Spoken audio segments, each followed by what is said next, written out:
चलिए शुरुआत करते हैं। और आज की जो हमारी ये क्लास है NTA UGC NET social work अगस्त 2022 के।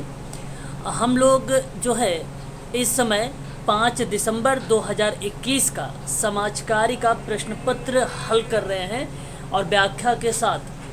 और आप लोगों ने अभी कल की क्लास में पार्ट 1 तो देखा ही है, जिसमें हम लोगों ने 1 से लेकर 25 क्वेश्चन सॉल्व किए हैं। आज आगे बढ़ेंगे 5 दिसंबर 2021 के प्रश्नों में। तो क्वेश्चन नंबर हमारे सामने 26 है और आज का ये पहला प्रश्न है कि हाउसिंग फर्स्ट मॉडल संबंधित किससे होगा। क्या निर्माण मजदूरों से है? ये जो हाउसिंग फर्स्ट मॉडल है, क्या आपका बेघर लोगों से है, या अगर हम बात करें अस्पतालों से है, या स्कूली बच्चों से है? ज़रा मुझे आप बताएं, आप सभी लोग, कि हाउसिंग फर्स्ट मॉडल किससे संबंधित है। हाँ, बहुत बढ़िया जवाब आप लोगों का आया है, बेघर लोगों के लिए है। और आप ध्यान रखिएगा, यहाँ पे जो ऑप्शन नंबर बी है आपका, बेघर लोगों का, ये बेसिकली हार्वर्ड, ध्यान रखिएगा, हार्वर्ड बिजनेस रिव्यू लेख के अंतर्गत अगर हम जब यहाँ पे देखते हैं तो डॉक्टर सैम, नाम नोट कर लीजिए आप सभी लोग, डॉक्टर जो है सैम बेरिस जी। ओके, क्वेश्चन देख लीजिए, हाउसिंग फर्स्ट मॉडल, ठीक है। तो सेम जो है बेरिस द्वारा बेघर बच्चों के लिए सन 1990, ओके गलत हो गया, 1990 के दशक में हाउसिंग फर्स्ट मॉडल को लाया था, याद रखिएगा। और ये शोधकर्ता थे, ठीक है, ये एक सामाजिक शोधकर्ता थे, याद रखिएगा। और इसके बाद जो है न्यूयॉर्क में आया, न्यूयॉर्क में सन 1992 में आया था, और वो आया था डेनिस पी के माध्यम से, विद्वान का नाम था। हालांकि न्यूयॉर्क वगैरह में नहीं जाएगा, आप याद रखिए, अगर हाउसिंग फर्स्ट मॉडल के रूप में आता है तो ये बेघर बच्चों के लिए है, आप याद रखेंगे। और ये बेघर बच्चों के लिए 1990 के दशक में इसको ले आया था। सैम, नाम रखिएगा सभी लोग, ध्यान रखिएगा, सैम बेरिस एक विद्वान है, उन्हीं के द्वारा ये मॉडल लाया गया था। ऑप्शन नंबर आपका जो होगा वो बी वाला सही रहेगा, होमलेस पर्सन्स, यानी बेघर बच्चों के लिए बात किया गया है, ठीक है। हाँ, बेरिस। सर ये हार्वर्ड क्या बताया था आपने, समिति का नाम? ये एक नहीं, ये आपका जो है हार्वर्ड बिजनेस रिव्यू लेख के माध्यम से लाया गया था, पेश किया गया था उसमें, है ना, ये पेश किया गया था। बाकी बेसिकली यहाँ पे अगर आप चर्चा करें तो आप नाम याद रखिएगा 1990 वाला ही, सैम बेरिस का, वही नाम आपके लिए इम्पोर्टेंट होगा। चलिए क्वेश्चन नंबर आगे बढ़ते हैं। अगर कोई बच्चा ग्रुप में ज्वाइन करता है या मैसेज डालता है तो आप मुझे ज़रूर बताइएगा। चलिए आगे बढ़ते हैं। क्वेश्चन नंबर नेक्स्ट हमारे सामने है, क्वेश्चन नंबर हमारे सामने आ गया आप 27 नंबर का।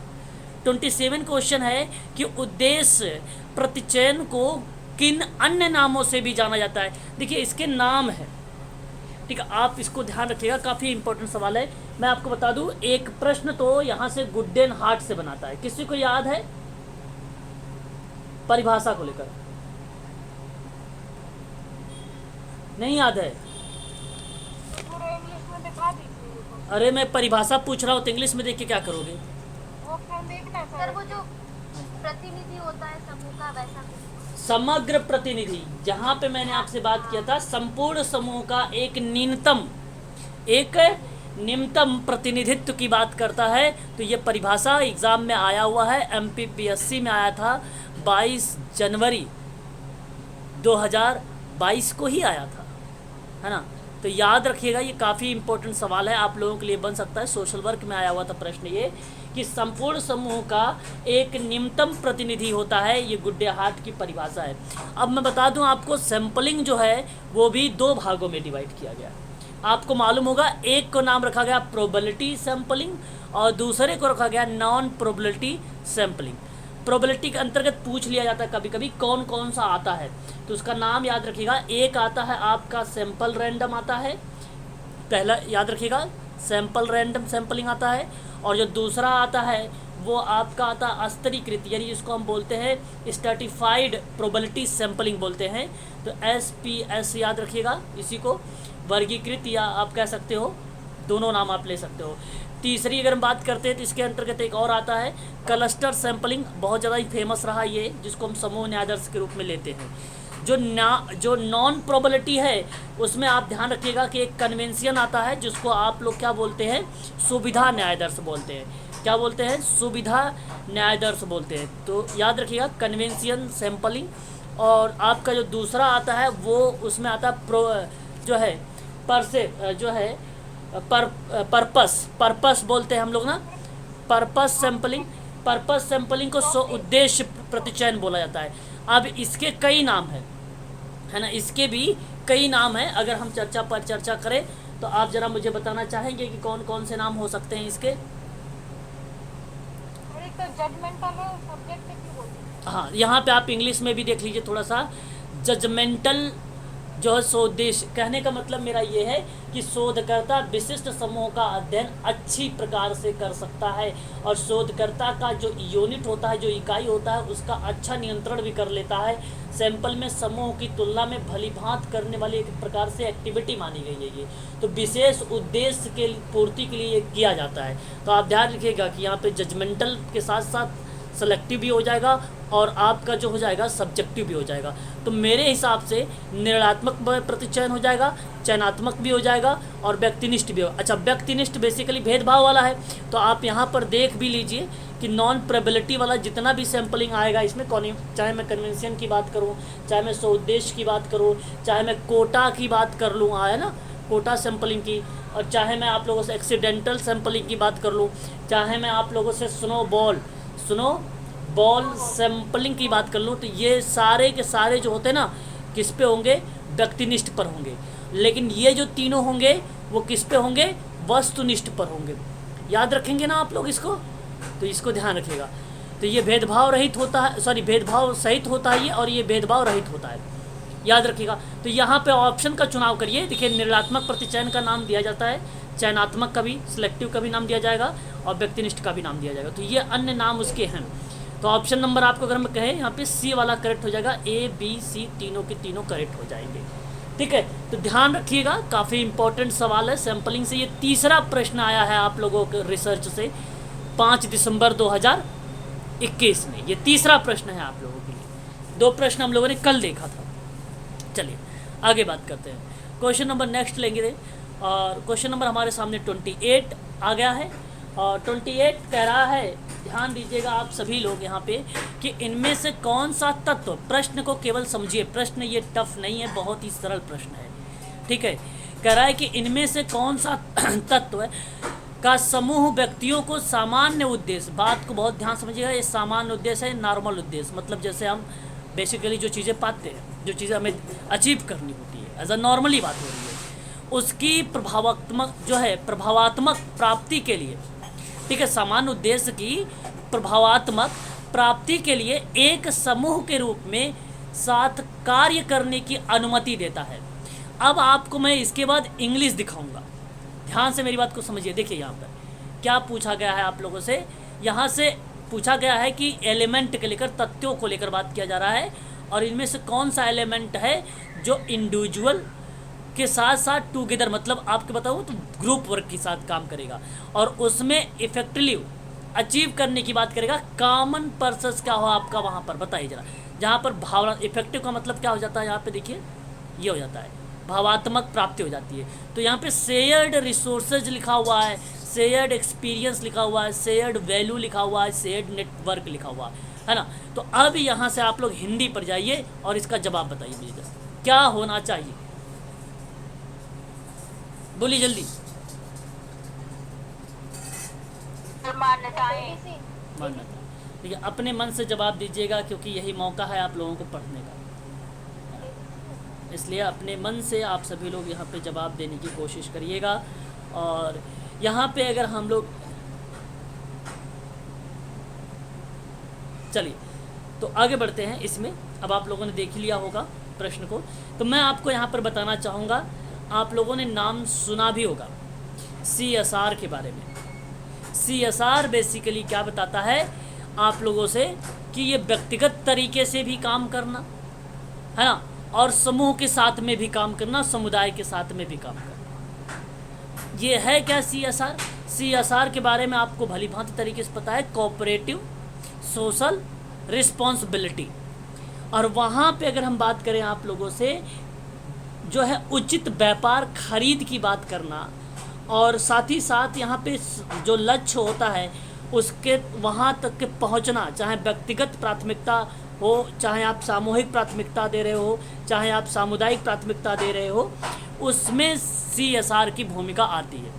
तो यहाँ पे जब सामान्य उद्देश्य की भावात्मक प्राप्ति की बात करेंगे, व्यक्ति के साथ साथ आप समूह में भी काम कर रहे हैं और अनुमति देने की बात करेगा, तो सबसे अच्छा ऑप्शन आता है आपका वैल्यू। इसमें सबसे अच्छा ऑप्शन आता है वैल्यू, ध्यान रखिएगा ये वैल्यू है। अब आप सोच रहे हैं कि सर ने बोला था एक्सपीरियंस भी किसी ऑप्शन में आता है, तो आप उसको क्लिक कर दीजिएगा।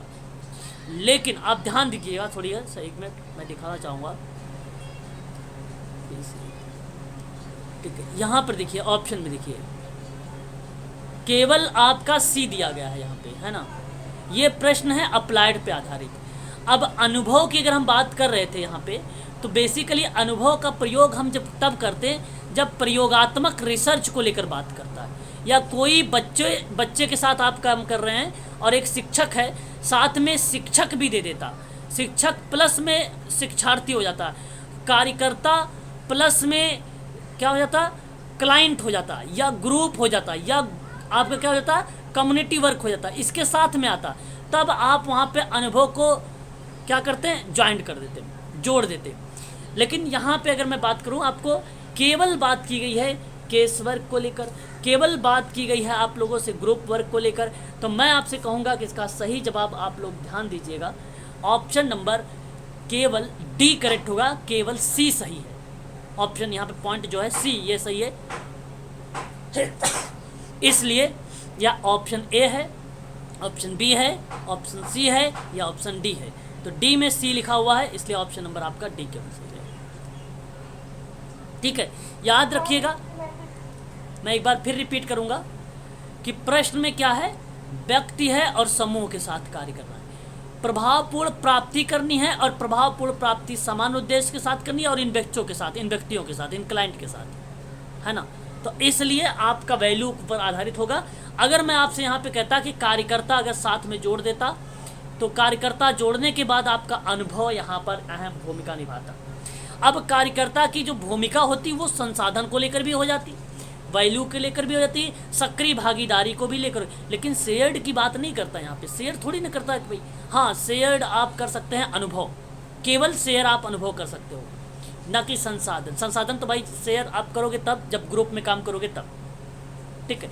और नेटवर्क का जाल बनाना है आपको, है सामाजिक ताना बाना की बात करनी है, तो आपको क्या करना है, सक्रिय भागीदारी यहाँ पे। तो ऑप्शन नंबर केवल आपका सही C जाएगा, इसलिए इसको आप ध्यान रखिएगा।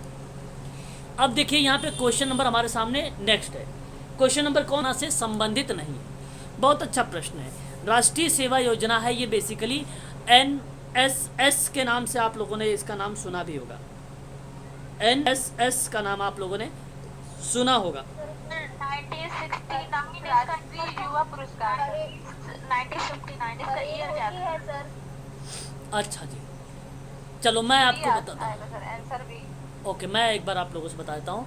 इसमें से राष्ट्रीय सेवा योजना से संबंधित नहीं है, पूछा ये प्रश्न था। अब बात को समझिए, यहाँ पर आप सभी लोग देखिए, अभी आप लोगों ने हाल ही में देखा होगा, सुना होगा, 2021 की बात मैं कर रहा हूँ, केंद्रीय युवा एवं खेल मंत्री अनुराग ठाकुर ने सन आपकी बात कर रहा हूँ जो है 2021 की, तो अंतर्राष्ट्रीय युवा दिवस पर विज्ञान भवन नई दिल्ली में आयोजित किया था राष्ट्रीय युवा पुरस्कार कार्यक्रम। अब ध्यान से मेरी बात को समझिए सभी लोग। और यहाँ पे अगर हम बात करते हैं तो कार्यक्रम में रायसेन के शुभम चौहान और जबलपुर के हिमांशु कुमार गुप्ता को राष्ट्रीय युवा पुरस्कार से सम्मानित किया गया था। इस बात से भी आप लोग जो है परिचित होंगे। तो राष्ट्रीय युवा पुरस्कार 2017, मेरी बात को समझिएगा, 2017 और 18 के दौरान में 14 पुरस्कार और 18 और 19 के लिए 8 पुरस्कार दिए गए थे। ये बात मैं आपको एक डेटा के रूप में बता रहा हूँ, लेकिन आप सबसे ये डेटा वगैरह के बारे में प्रश्न नहीं पूछा जाता है। ठीक है। अब जो ये पहला आपके सामने ऑप्शन में है, राष्ट्रीय एकीकरण शिविर की बात जो कर रहा है, ये भारत के अपने पूर्व प्रधानमंत्री श्रीमती इंदिरा गांधी जी की जयंती के उपलक्ष्य में राष्ट्रीय एकीकृत दिवस मनाया जाता है और ये दिवस 19 नवंबर को मनाया जाता है।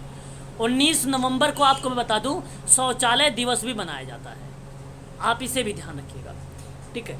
और आपको बता दूं यहाँ पे जो है भारत की एकमात्र महिला प्रधानमंत्री आज की तारीख में जिन्होंने राष्ट्रीय एकीकरण शिविर के बारे में सोचा और इन्होंने सम्मान और उसके कार्यों को याद करने के लिए मनाई गई ये राष्ट्रीय एकीकरण दिवस। तो भारतीय राष्ट्रीय कांग्रेस के कार्यालयों में स्मृति कार्यक्रम आयोजित किए गए। यह एक बहुत ही महत्वपूर्ण राष्ट्रीय घटना है। राष्ट्रीय एकीकरण दिवस को कौमी एकता दिवस के रूप में भी जाना जाता है ना। और ये बेसिकली क्या कर राष्ट्रीय सेवा योजना के अंतर्गत आता है, जैसे हम कहते हैं NSS के अकॉर्डिंग ये चीज़ें मेंशन की गई है। राष्ट्रीय सर्विस या नेशनल सर्विस स्कीम की बात करते हैं, ठीक है। इस चीज़ को आप ध्यान रखिएगा। और इसमें आपको बता दूं एक परिषद के रूप में जब राष्ट्रीय एकीकरण परिषद आया तो राष्ट्रीय सलाहकार के माध्यम से परिषद के रूप में पंडित जवाहरलाल नेहरू ने प्रधानमंत्री के काल में इन्होंने इस परिषद को गठन किया था सन 1961 में। परिषद के रूप में कब गठन हुआ था ये सन 1961 में। याद रखिएगा, अगर प्रश्न पूछ ले आप लोगों से तो बता देना कि राष्ट्रीय एकीकरण परिषद का गठन कब हुआ है, तो 1961 में पंडित जवाहरलाल नेहरू के। और उसके बाद 16वीं और अंतिम बैठक जो हुई थी वो 23 सितंबर 2018 को हुई थी। इसमें 23 सितंबर 2018 को हुई थी, याद रखिएगा आप सभी लोग ये भी चीज़ें 2018 को हुई थी, अंतिम बैठक की थी इसमें, ठीक है। अच्छा, इसी के परिप्रेक्ष्य में अगर हम आगे बढ़ते हैं और भी चीज़ें आती हैं तो एक हमारा सामने आता है राष्ट्रीय युवा समारोह। जो राष्ट्रीय युवा समारोह होता है इसको क्या बोला जाता है, राष्ट्रीय युवा महोत्सव भी कहा जाता है ना। तो अभी जो 12-13 जनवरी को मनाया जाता है राष्ट्रीय युवा दिवस, वो बेसिकली 2022 का 25वां था। तो वर्चुअली जो है पंडुचेरी में इसको आयोजित किया गया था। इसका थीम रखा गया था सक्षम युवा सशक्त युवा, ठीक है। याद रखिएगा थीम को भी थोड़ा सा, सक्षम युवा और सशक्त युवा रखा गया था। ये कार्यक्रम जो है युवा मंत्रालय द्वारा पंडुचेरी में सरकार द्वारा संयुक्त रूप से इसको किया गया था। प्रधानमंत्री नरेंद्र मोदी जी ने वीडियो कॉन्फ्रेंस के माध्यम से महोत्सव का उद्घाटन भी किया था इसको आप लोग जो है ध्यान रखिएगा, थोड़ा सा इम्पोर्टेंट है ये आप सबके लिए। पहली बार मध्य प्रदेश भोपाल में इसको जो है आयोजित किया गया था 1995 में राष्ट्रीय युवा समारोह सबसे पहली बार मध्य प्रदेश भोपाल में 1995 में। तो ये भी आपका जो है नेशनल सर्विस स्कीम के अंतर्गत शामिल किया गया था, ठीक है। यहाँ पर भी जो NSS का भूमिका थी। उसके बाद आता है गणतंत्र दिवस परेड शिविर को लेकर। जो है NSS पूर्व गणतंत्र दिवस परेड शिविर जो है बेसिकली यहाँ पे बात करेंगे अगर हम लोग तो झारखंड, बिहार, उत्तर प्रदेश और उत्तराखंड, मध्य प्रदेश, छत्तीसगढ़ पूर्व गणतंत्र दिवस परेड शिविर 2021 में जो आयोजित किया गया था पटना में स्थित थी एक BIT, पटना में स्थित BIT में 15 नवंबर से 26 नवंबर 2021 तक ये चला था पूर्व गणतंत्र दिवस परेड। तो इसको बोला जाता भी है कि गणतंत्र दिवस परेड भी। हालांकि 2021 का पेपर है ये दिसंबर का, ठीक है, याद रखिएगा आप सभी लोग, लेकिन ये नवंबर की बात थी, है ना, ये नवंबर की बात थी 2021 में। तो ऐसा प्रश्न आप देख भी सकते हैं। तो आप याद रखिएगा यहाँ पे जो सही जवाब होगा ये आपका नहीं है, राष्ट्रीय युवा पुरस्कार आपका नहीं है। ऑप्शन नंबर आपका यहाँ पर जो B वाला है यही करेक्ट माना जाएगा, ठीक है। ऑप्शन नंबर आपका B करेक्ट माना जाएगा। ये राष्ट्रीय सेवा योजना के संबंधित नहीं है, राष्ट्रीय युवा पुरस्कार। आप लोगों में से कई बच्चों ने बताया भी सही जवाब दिया है।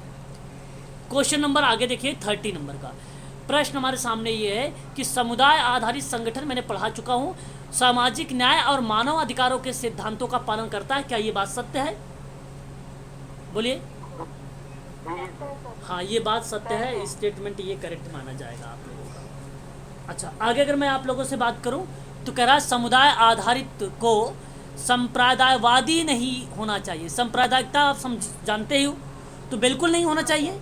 ये सही है गलत? सही है ये सही है। तो मैं आपसे कहूँगा कि नीचे दिए गए हैं विकल्प कुछ, और उसमें आपको बताना है उपयुक्त उत्तर का चयन। अब जरा बताइए यहाँ पर चयन क्या होना चाहिए। और आपका बोथ, हाँ दोनों सही है। दोनों सही हो जाएंगे, ऑप्शन नंबर पहला सही हो जाएगा। देखो प्रश्न ऐसे में इस बार जो प्रश्न आया थोड़ा सा टफ था। टफ इसलिए बन गया कि अलग अलग एक प्रश्न में अलग अलग विद्वान डाल रहे। एक तो ये कंफर्म जो है कंफ्यूज किया, और एक प्रश्न पे आधारित दूसरी भी पॉइंट इसके अंदर ऑप्शन में डाल दिया, है ना। तो ये थोड़े से आपको लगे टफ, लेकिन अगर जिनका कॉन्सेप्ट क्लियर है, जिनको समझ साफ साफ आता है कि भाई ये चीज़ें इससे आधारित है, तो देखिए प्रश्न कितना सरल था। ये अप्लाइड टाइप का प्रश्न जो अभिकथन पर आधारित था। CSR के बारे में पढ़ा चुका हूँ। आप जरा मुझे बताइए, यह CSR कॉर्पोरेट सामाजिक दायित्व को अनिवार्य बनाने वाला विश्व का प्रथम देश कौन सा होगा, है ना। प्रथम देश आप लोग एक बार सोच के बताइए। भारत होगा, भारत होगा।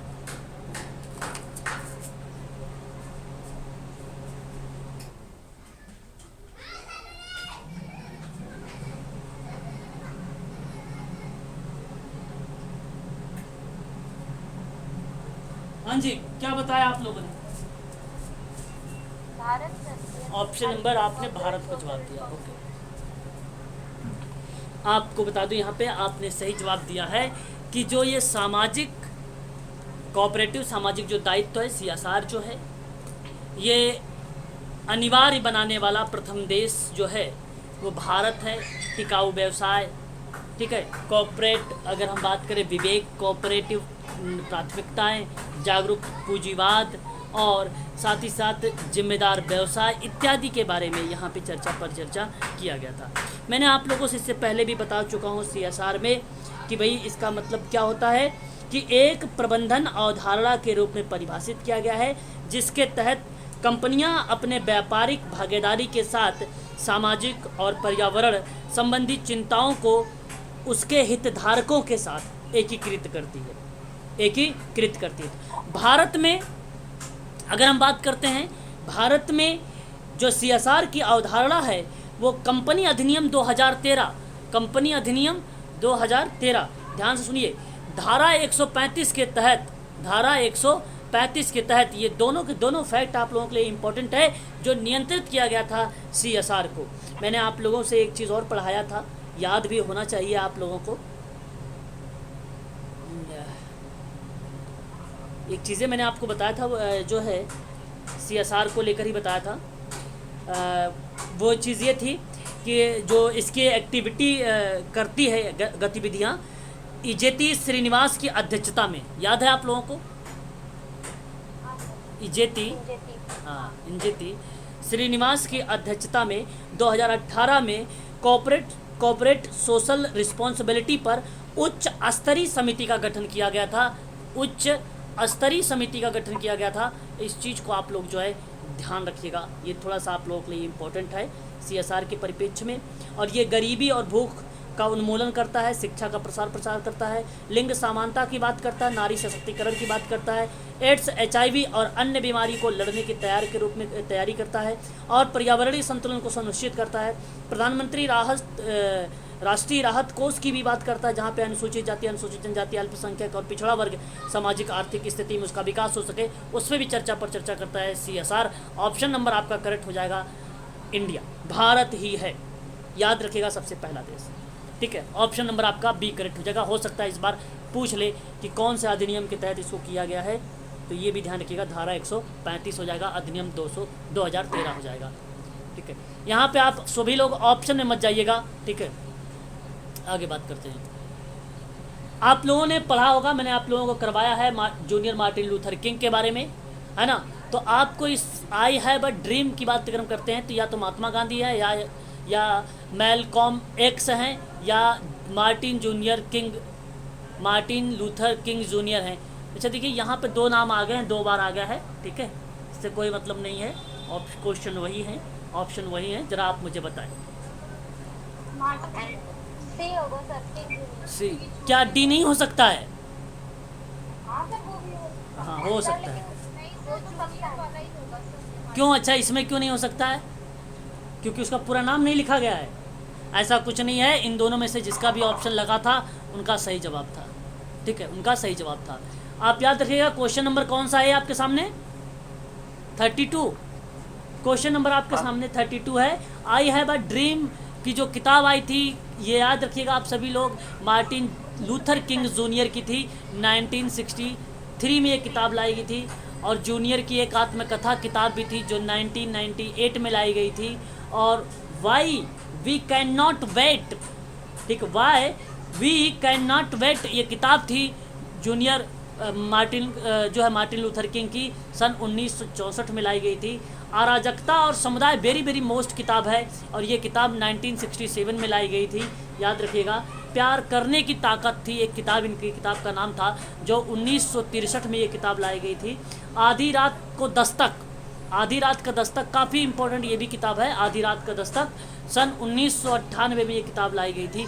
याद रखिएगा, इसमें एक किताब ये इंपॉर्टेंट है, अराजकता और समुदाय दूसरी किताब इंपॉर्टेंट है। तीसरी किताब यहाँ पे याद रखिएगा, आई हैव अ ड्रीम। ये 3 किताबें जो हैं याद रखिएगा किसकी है, मार्टिन लूथर किंग जूनियर की। बाकी महात्मा गांधी के बारे में अगर हम बात करें तो महात्मा गांधी जी सत्य का प्रयोग सन 1927 में इन्होंने एक किताब लिखा था, उसमें लाया था हिंद स्वराज या इंडियन होम रूल की बात किया था 1909 में। और मेरे सपनों का भारत जो किताब थी महात्मा गांधी जी की 1947 में आई थी। और जो है रचनात्मक कार्यक्रम किया, एक किताब लिखा था महात्मा गांधी जी ने, सन 1941 में किताब लाई थी।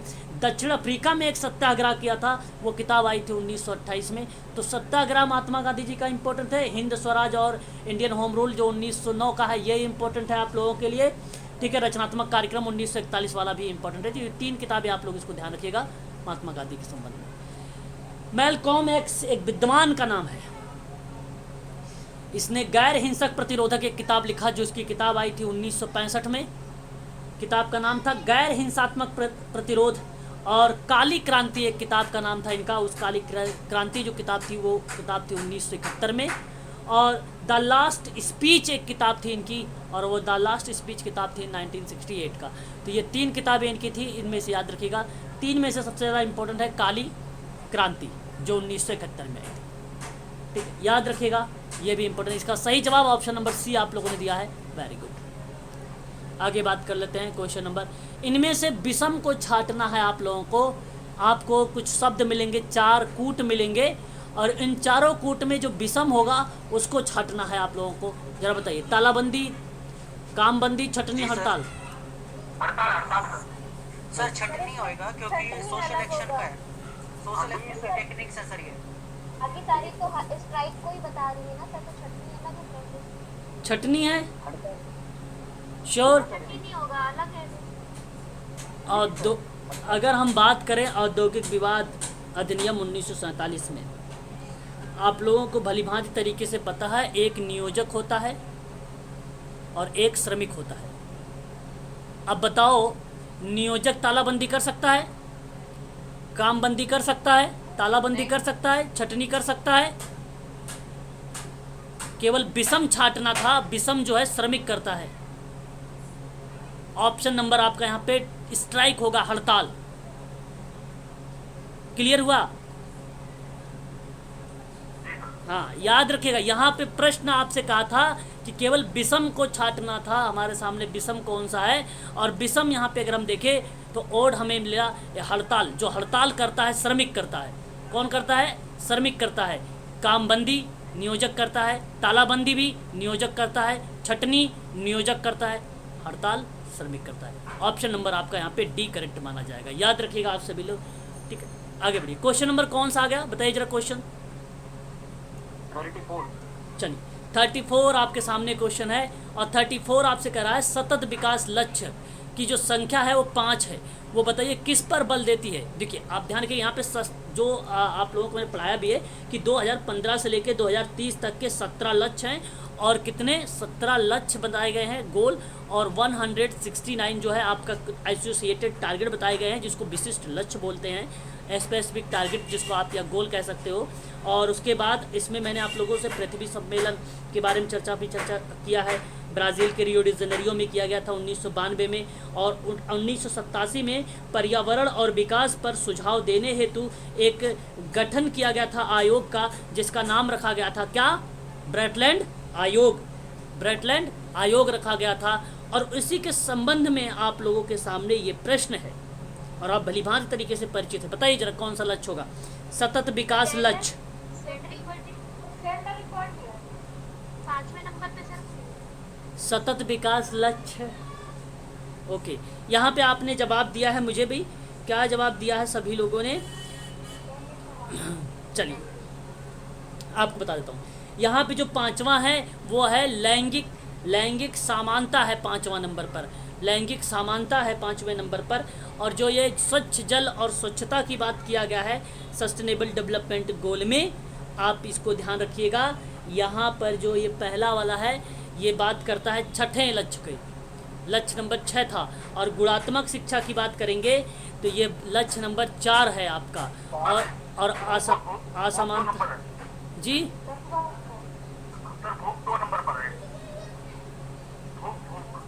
भूख नहीं, ऑप्शन में भूख नहीं है सर। मैं हाँ ऑप्शन में भूख, हाँ हाँ पूरे 17 सीक्वेंस में याद होने चाहिए। हाँ, अगर आपको सीक्वेंस याद है तो बहुत अच्छी बात है। और ऐसे मेरे हिसाब से भाई आप लोगों को याद होनी चाहिए।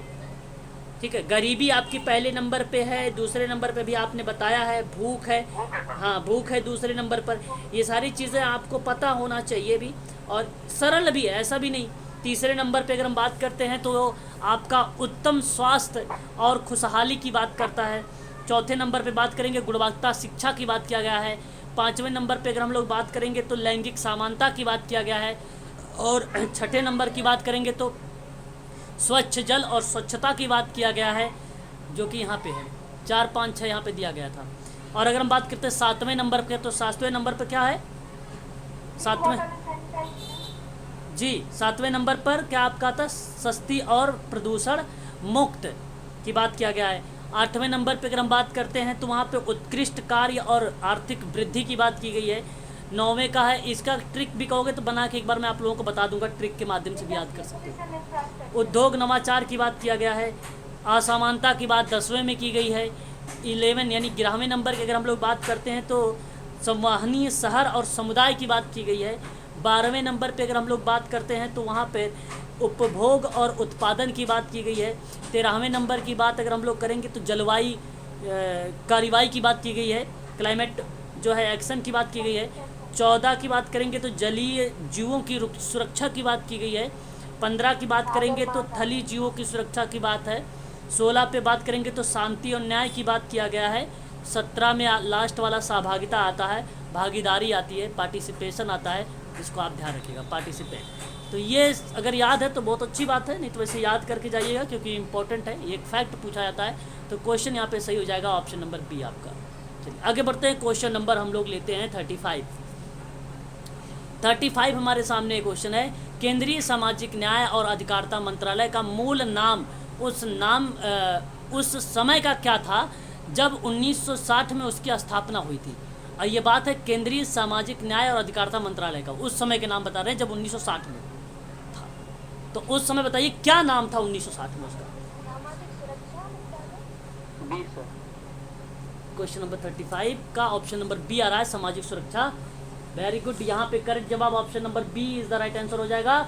यहाँ पे सामाजिक सुरक्षा ही करेक्ट जवाब माना जाएगा आप सभी लोगों का। ठीक है, तो ये बेसिकली अच्छा आपको मैं बता दूं कि जो मानव संसाधन मंत्रालय है, मिनिस्ट्री ऑफ एजुकेशन नाम परिवर्तित हो गया 2020 में। रामनाथ कोविंद ने कस्तूरी रंजन की अध्यक्षता में जो है इसको नाम परिवर्तित किया था। अब इसको किस नाम से जाना जाता है? मिनिस्ट्री ऑफ एजुकेशन का। तो हाँ, इस चीज़ को आप ध्यान रखिएगा। यहाँ पे ऑप्शन नंबर बी वाला ही करेक्ट जवाब होगा, है ना? बी वाला ही आपका यहाँ पे करेक्ट जवाब है, सामाजिक सुरक्षा मंत्रालय था, सामाजिक सुरक्षा मंत्रालय था। बाकी यहाँ पे आपको पता हो गया मानव संसाधन मंत्रालय के बारे में। सामाजिक कल्याण मंत्रालय एक है, सामाजिक कल्याण मंत्रालय 14 जून 1964 की इसकी स्थापना की गई थी। 14 जून 1964 की स्थापित किया गया था। केंद्रीय समाज कल्याण बोर्ड की स्थापना इसी के अंतर्गत हुई है, जो धारा 25 के तहत जिसको रजिस्टर्ड किया गया है कंपनी अधिनियम के तहत, कंपनी अधिनियम के तहत। तो 1953 में, यानी आपको पता होगा कि अगस्त 1953 में CSWB है ना, सेंट्रल सोशल वेलफेयर बोर्ड की स्थापना किया गया था 1953 में। तो ये इसी का पार्ट बन जाता है। महिला एवं बाल कल्याण मंत्रालय की अगर हम लोग बात करते हैं तो आपको भली भांति तरीके से पता होगा, परिचित होंगे आप लोग इससे। 1985 में इसकी जो है स्थापना की गई थी, है कि नहीं? मैंने आपसे कई बार बोला है इसके बारे में, तो इसको तो भूलना ही मत। बाकी अब ये आपका तब तो विभाग का मंत्रालय के बाद में बनाना। हाँ मंत्रालय, 30 जनवरी 2006 हाँ हाँ 30 जनवरी 2006 का, हाँ। तो 30 जनवरी 2006 को आप ये भी याद रख सकते हैं कि इसका जो है मंत्रालय को हटा दिया गया है ना, सॉरी विभाग को हटा दिया गया है, मंत्रालय को लाया गया है। ठीक है, इस चीज़ को आप ध्यान रखिएगा। चलिए, क्वेश्चन का सही जवाब ऑप्शन नंबर बी हो जाएगा, याद रखिएगा।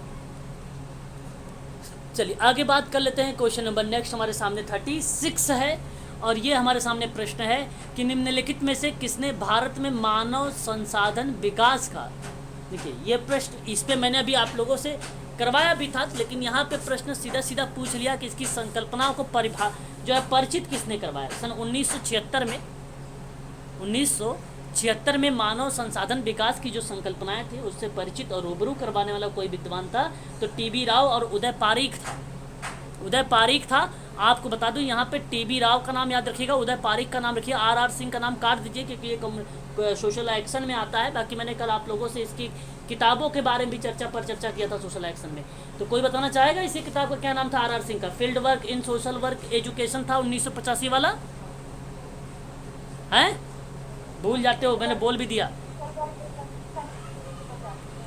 Field work social work education था इस किताब का नाम, इसके 1985 में।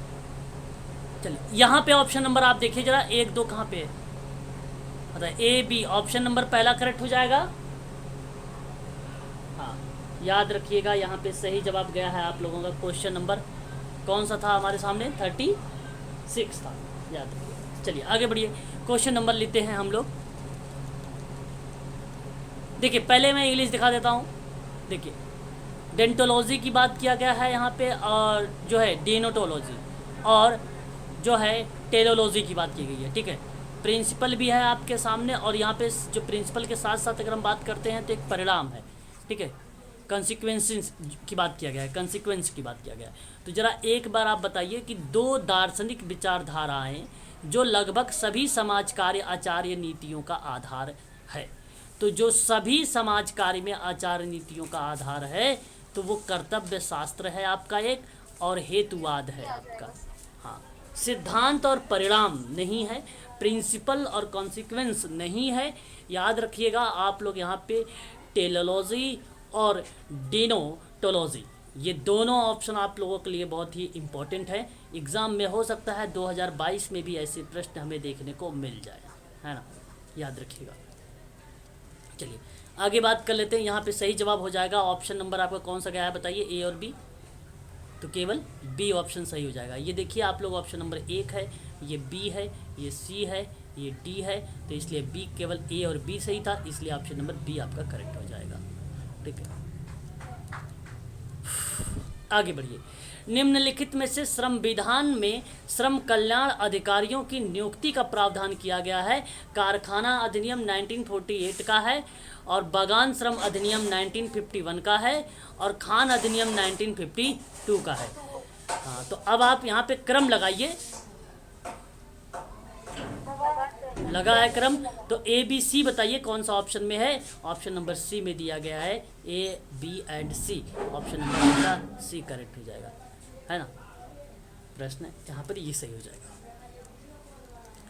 चलिए आगे जी, अधिकारियों की नियुक्ति का प्रावधान है। श्रम कल्याण अधिकारियों की नियुक्ति का प्रावधान है। हाँ, तो प्रावधान उसी के हिसाब से है, प्रावधान भी उसी हिसाब से दिया है जो 1948 पहले आएगा, तो पहले प्रावधान दिया था जो श्रम मतलब का था। तीनों में हाँ, है, हम क्रम की बात कर रहे हैं। हाँ क्रम की बात थी यहाँ पे कि क्रम भी आपको लगाना है कि सबसे पहले के आधार पे कौन कौन से, जो जैसे आया वैसे लगाते गए। ठीक है, नियुक्ति का। यहाँ पर बताइए क्वेश्चन नंबर नेक्स्ट हमारे सामने कौन सा क्वेश्चन आ गया है? 39।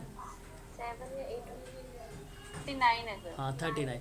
देखिए, किसी दी गई समस्या के बारे में विचार करिए आप, और अनुभाविक परीक्षण के लिए आधार प्रदान करने के लिए प्रस्तुत किया जाता है। बताइए, डैश कहलाता है। परिकल्पना।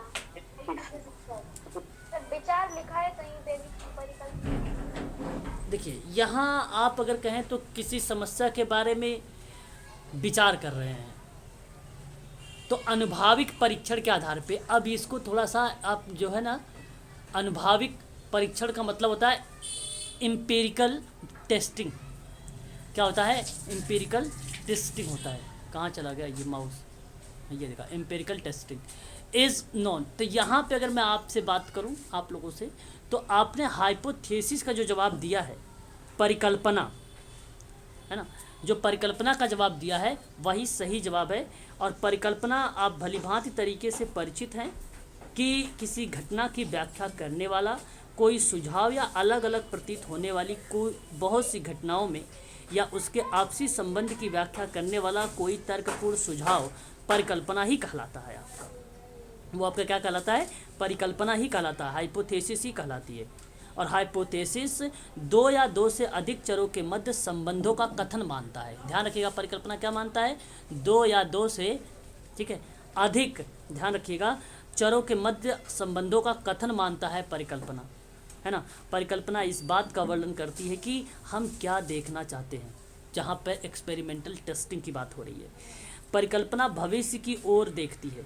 यह तर्कपूर्ण कथन है कि जिसकी वैधता की परीक्षा की जा सकती है, यह सही भी सिद्ध हो सकती है और गलत भी साबित हो सकती है। ठीक है, यहाँ पे एक्सपेरिमेंटल टेस्टिंग में। तो आप ध्यान रखिएगा, यहाँ पे करेक्ट जवाब हो जाएगा हाइपोथेसिस। ठीक है, परिकल्पना इज द राइट आंसर हो जाएगा। अब हम बात करते हैं यहाँ पे थोड़ा सा एम्पिरिकल, अनुभाविक अनुसंधान के बारे में। ठीक है, जरा मुझे कोई बताना चाहेंगे अनुभाविक अनुसंधान?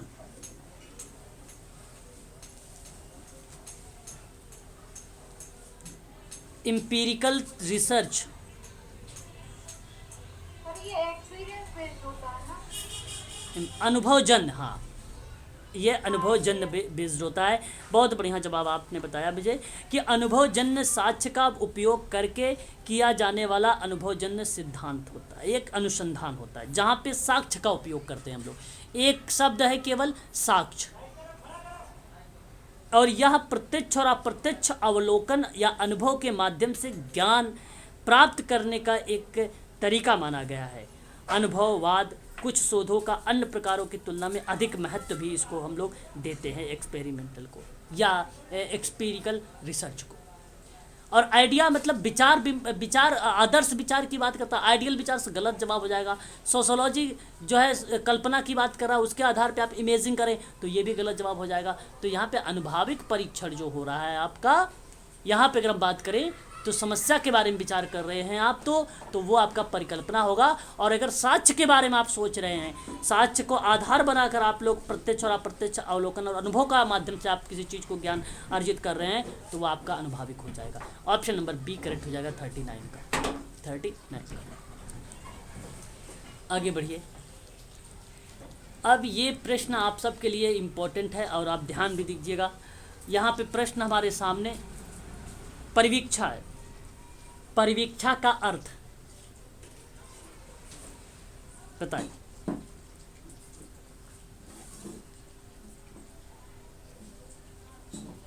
जांच बी और सी हो जाएगा सर। ओके, बी और सी, हाँ सर। दो। चलिए, यहाँ पे आपने कहा है कि डी और बी और सी हो जाना चाहिए, है ना। चलिए देखते हैं। परिवीक्षा, आप जानते हैं कि किसी विषय, कार्य या पद के लिए किसी व्यक्ति को नियुक्त करने के बाद नौकरी पक्की करने से पहले एक अवधि तक उसके आचरण की उपयोगिता का परीक्षा करने की जो क्रिया होती है, वही परिवीक्षा कहलाती है। तो बंदीकरण के विकल्प और अधिक सशक्त प्रतिबंध, यहाँ पे केवल एक ही शब्द से हमने इसको एलिमेंट कर दिया, काट दिया। बंदीकरण के विकल्प में कम से कम प्रतिबंध है, तो यह हमने इसको रख लिया। और एक सज़ा जो समुदाय में निरीक्षण के अंतर्गत भोगी जाए वो भी हमने रख लिया, वही आपकी क्या कहलाएगी, परिवीक्षा कहलाएगी। सिंपल शब्दों में परिवीक्षा एक अधिनियम है जो 1958 में लाया गया था। परिवीक्षा एक एक्ट है जो 1958 में लाया गया था, इसे भी आप लोगों को ध्यान रखना होगा। तो परिवीक्षा विधि की कोई नई अवधारणा नहीं है, ये प्राचीन काल से ही किसी न किसी रूप में इसका प्रचलन रहा है। इंग्लैंड में 9वीं शताब्दी में दया व पात्र का प्रथम बार अपराध करने वाले व्यक्तियों की सजा ना दी जाकर सदाचरण का आश्वासन पर मुक्ति प्रदान किए जाने की प्रचलन था पहले के समय में, ठीक है, पहले के समय में ऐसी बातें थी। बाद में ये तो भारत में सर्वप्रथम जब दंड प्रक्रिया संहिता आई 1898 की धारा में 562 के अकॉर्डिंग ये चीज़ें बताई गई। अपराधी परिवीक्षा अधिनियम जो 1958 में पारित हुआ उसमें ये सारी चीज़ें परिभाषित की गई कि प्रोबेशन क्या होता है, एक परीक्षण करने की प्रक्रिया होती है ना। तो अपराधी को उसके सदाचरण के आश्वासन के आधार पर न्यायालय द्वारा दंड से मुक्ति प्रदान किया जाएगा, वही आपकी परिवीक्षा कहलाएगी। याद रखिएगा परिवीक्षा के बारे में। परिवीक्षा very very most important points आपके सामने। गवर्नमेंट नौकरी में भी होती है सर परीक्षा? बिल्कुल बिल्कुल, अपराधी को उसके सदाचरण के आश्वासन के आधार पे ही न्यायालय द्वारा दंड की मुक्ति प्रदान किया जाने वाला ही परिवीक्षा कहलाएगा। और जॉब में भी होती है सर परीक्षा? क्यों नहीं भाई, गवर्नमेंट जॉब में क्यों नहीं होगी परिवीक्षा भी? तो ये तो जो मैंने आपको एक शब्द बोल दिया यहाँ पे न्यायालय द्वारा, तो जाहिर सी बात वहाँ पे कि गवर्नमेंट आ जाएगा, उनके लिए थोड़ी ना वो करें दंड कोई भी अपराध। परिवीक्षा में अपराधी को दंड अगर हम बात करेंगे तो नहीं दिया जाता। इसमें यदि दंड दिया भी जाता है तो उसे एक अवधि विशेष के लिए स्थगित कर दिया जाता है। यदि इस दौरान अपराधी अपराध की पुनरावृत्ति करता है तो उसे दंडित किया जाता है। ये भी आप ध्यान रखिएगा, काफ़ी इंपॉर्टेंट लाइन थी आप लोगों के लिए। पुनरावृत्ति अगर करता है तो यह दंड का एक सुधारात्मक रूप है। परिवीक्षा सुधारात्मक रूप है, या दंड से बचने का एक उत्तम उपाय है परिवीक्षा, या अपराधी के प्रति उदारता और सहानुभूति की अभिव्यक्ति व्यक्त करता है ये परिवीक्षा, या अपराधी के आचरण और निगरानी रखने का सर्वोत्तम साधन है परिवीक्षा, या अपराधी के अपराध के प्रति जो है प्रायश्चित का भाव उत्पन्न करने का श्रेष्ठ उपाय माना जाता है परिवीक्षा। ठीक है, तो ऑप्शन नंबर आपका बी और सी जिसने बताया है, बी और सी, ऑप्शन नंबर डी वही करेक्ट जवाब है। ठीक है, और परिवीक्षा अपराधी को जमानत पर छोड़ना ही इसके अंतर्गत आता है ना। देखिए, अपराधी को जमानत पे छोड़ना, वो पैरोल वो पैरोल आपका हो जाएगा, है ना, वो पैरोल आपका। सिंपल सा आंसर बस इतना है कि जिसने फर्स्ट टाइम अपराध किया हो उसमें जेल वो जाना ही नहीं, उसको चेतावनी देके छोड़ देना बस। ठीक, बहुत बढ़िया, गुड, यह है परिवीक्षा। सर जो आधी सजा काट लिया होता उसको क्या कहते हैं? पैरोल में आ जाएगा फिर। पैरोल में आएगा। हाँ, पैरोल में आएगा। निम्नलिखित व्यावसायिक समाज कार्य शिक्षकों में से कौन संसद का सदस्य नहीं रहा है? संसद का सदस्य नहीं रहा है। क्वेश्चन नंबर कौन सा आ गया ये हमारे सामने? 41। ओके, शाबाश, 41 हमारे सामने आ गया। देखिए, यहाँ पे अगर हम बात करें, ये प्रश्न कुछ अजीब और गरीब था, है ना। अब यहाँ पे हम लोग पढ़ते हैं राजा राम शास्त्री के बारे में, कहाँ? समाज कार्य में। ठीक है भाई, संसद में हमने एक ट्रिक लगाया भाई तुक्का के माध्यम से कि भाई संसद का सदस्य नहीं है, और ये बात भी सत्य है, ये राजा राम शास्त्री जो है संसद के सदस्य नहीं रहे हैं। और अगर हम बात करते हैं अनुपम, यहाँ पे कौन ऑप्शन 2 ही है इसमें एक मिनट ऑप्शन देख लेते हैं। हाँ, हर जगह 2 ही ऑप्शन दिया गया है। तो क्वेश्चन नंबर 41 का सही जवाब क्या होना चाहिए? अगर प्रोफेसर के वी रमन्ना की बात कर लेते हैं और प्रोफेसर के डी गागरेट की बात कर लेते हैं, ये दोनों जो हैं व्यवसाय समाज कार्य के शिक्षक में तो हैं लेकिन संसद का सदस्य नहीं है। ये याद रखिएगा, प्रोफेसर के वी रमन्ना और प्रोफेसर के डी गागरेट। गागरेट के बारे में आप लोगों ने सुना भी होगा, जागृत मिशन में राष्ट्र रत्न इनको जो है मिला है। गागरेट को काफ़ी फेमस रहे थे 1998 में। शिक्षा में उत्कृष्ट योगदान के लिए इन्हें राधा रमन पुरस्कार से नवाजा गया था सन 2000 में। और यही बात समाप्त नहीं हुई थी, इन्हें भारतीय मिशन से संगठन में इन्होंने समाज गौरव के परिप्रेक्ष्य में जो है एक पुरस्कार दिया गया था, समाज गौरव के परिप्रेक्ष्य में, जहाँ पे संगठन की भूमिका निभाया था इन्होंने। वह पुरस्कार 1988 में दिया गया था, 1988 में दिया गया था। तो भारतीय संगठन से संबंधित था वो। तो याद रखिएगा, भारतीय निगम से, संगठन से समाज गौरव के बारे में 1988 हो जाएगा। और शिक्षा में उत्कृष्ट योगदान देने के लिए राधा रमन पुरस्कार हो जाएगा। और जागृत मिशन से राष्ट्र रत्न की बात करते हैं तो 1998 हो जाएगा के.डी. गागरेट का। ठीक है, तो यहाँ पे प्रोफेसर के.वी. रमन्ना और professor K D. Gagrate, option number आपको जहाँ पे ए और डी मिलेगा, ऑप्शन नंबर ए वही करेक्ट है। बाकी अनुपम हजारा, प्रोफेसर मनोज के झा और प्रोफेसर राजाराम शास्त्री, तो ये सभी जो हैं आपके 3 जो मिल जाएंगे सदस्य, ठीक है, संसद के सदस्य। हाँ, के.डी. गागरेट की, के.डी. गागरेट की, हाँ, ठीक है। Community work and social work एक पुस्तक है, और इस पुस्तक के लेखक कौन है आपको बताना है। Community work and social work की बात करें, पीटर बॉलडॉक की बात करें, पीटर बॉलडॉक ऑप्शन नंबर डी में है। और इन्होंने इस किताब की जो रचना की थी, वो किताब की रचना की थी 1974 में, 1974 में। अंडरस्टैंडिंग कल्चर की भी किताब इन्होंने लिखा था, एक पब्लिश आई थी 2010 में, याद रखिएगा। और डेवलपिंग अर्ली चाइल्डहुड सर्विस की बात भी इन्होंने किया था 2011 में, याद रखिएगा। ये 3 किताबें हैं। और पीटर बॉलडॉक की सबसे ज़्यादा अहम किताब जो है कम्युनिटी वर्क और सोशल वर्क की पुस्तक थी, ये 1974 वाली है, काफ़ी इंपॉर्टेंट है। बाकी अंडरस्टैंडिंग कल्चर जो है 2010 की, इससे इम्पोर्टेंट नहीं है ये, और 2011 का भी उतना इम्पोर्टेंट नहीं है, जो डेवलपिंग अर्ली चाइल्डहुड की बात किया गया था। बात करते हैं गुलेबिकियन फाउंडेशन के बारे में। गुलेबिकियन फाउंडेशन की स्थापना 18 जुलाई 1956 में किया गया था। कब किया गया था? 18 जुलाई 1956 में किया गया था। और इसके जो संस्थापक थे, ये इनका नाम ही यही था, गुलबेकियन, ये इसके संस्थापक ही रहे हैं। हेडक्वार्टर इसका लिस्बन पुर्तगाल में है, आप याद रखिएगा इसे, इसका हेडक्वार्टर। और मैरी रिचमंड की किताब के बारे में आपको पता ही है। सोशल डायग्नोसिस 1917 में आई थी। व्हाट इज़ सोशल वर्क जो है 1922 में आई थी। और अगर हम बात करते हैं from charity to social work की बात करते हैं तो 1922 में आई थी।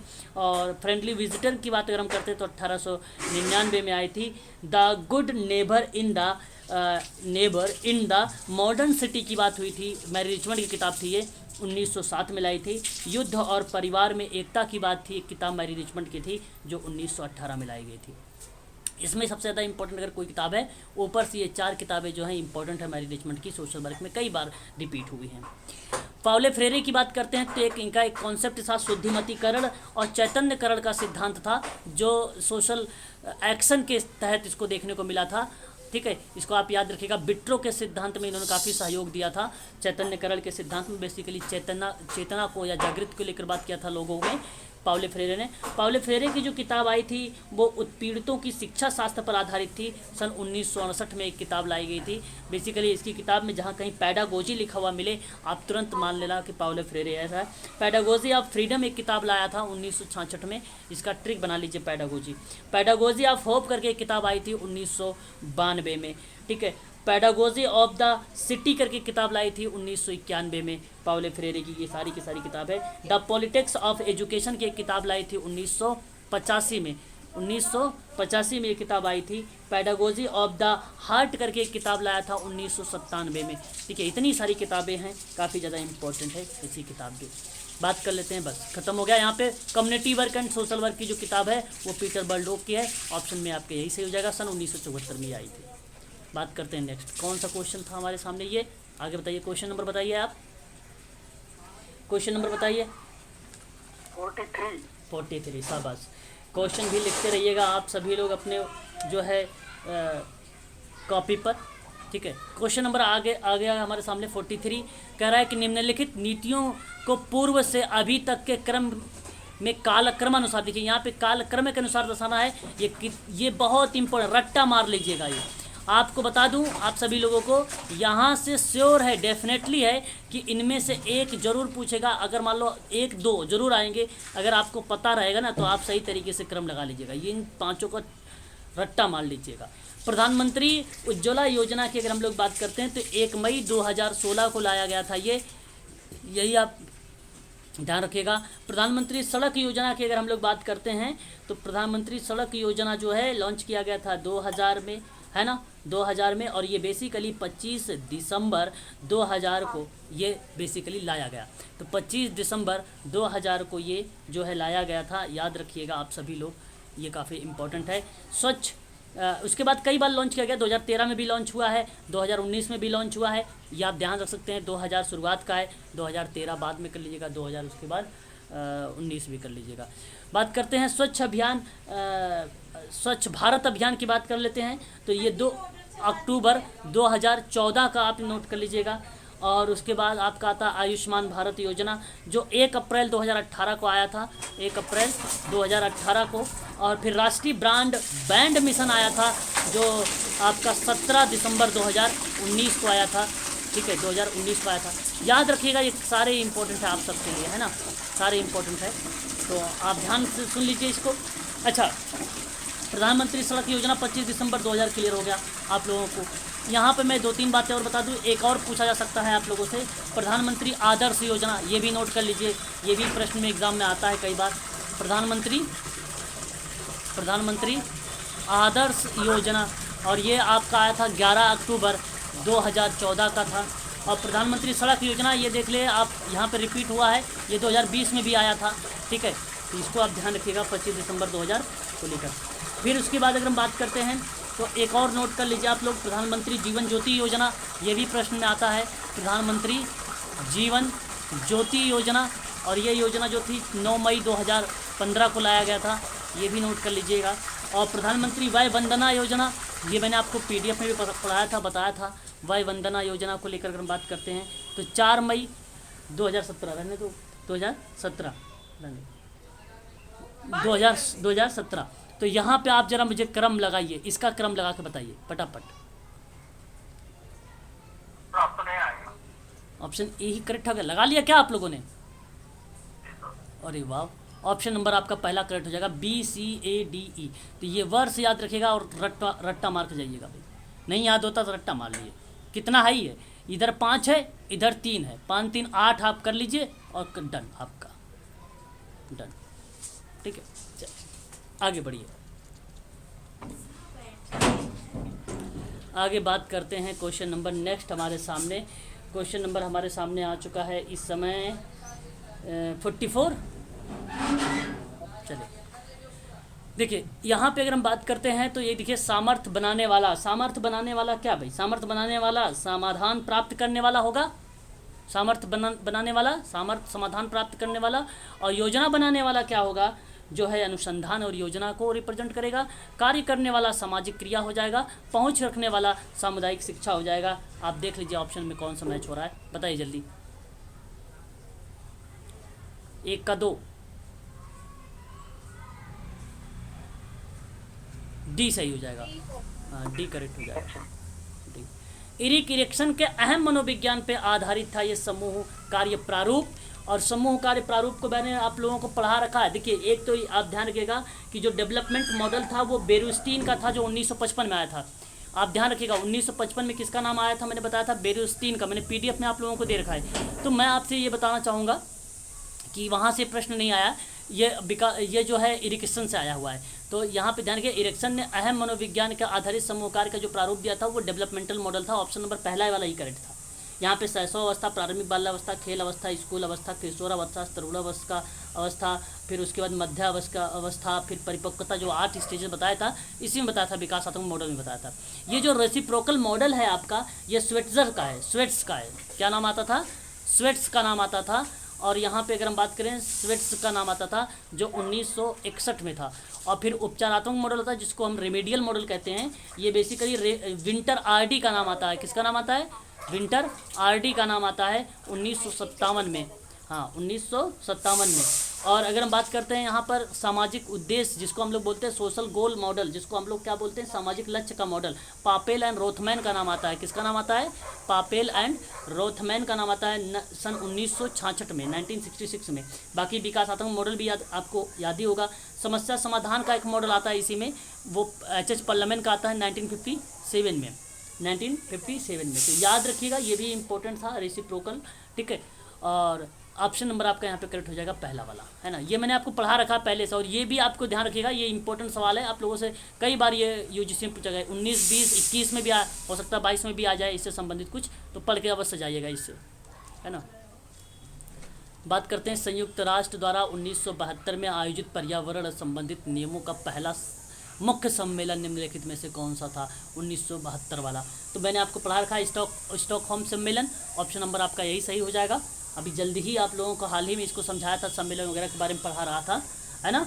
एक आपका देखिए यहाँ पे लॉस एंजल्स सम्मेलन है ना, ये 1971 में ओपन किया गया, चार्ल्स लॉकमैन के द्वारा डिज़ाइन किया गया था ये, ठीक है। कब? 1971 में। 1971 में किसके द्वारा? चार्ल्स लॉकमैन के द्वारा डिज़ाइन किया गया था।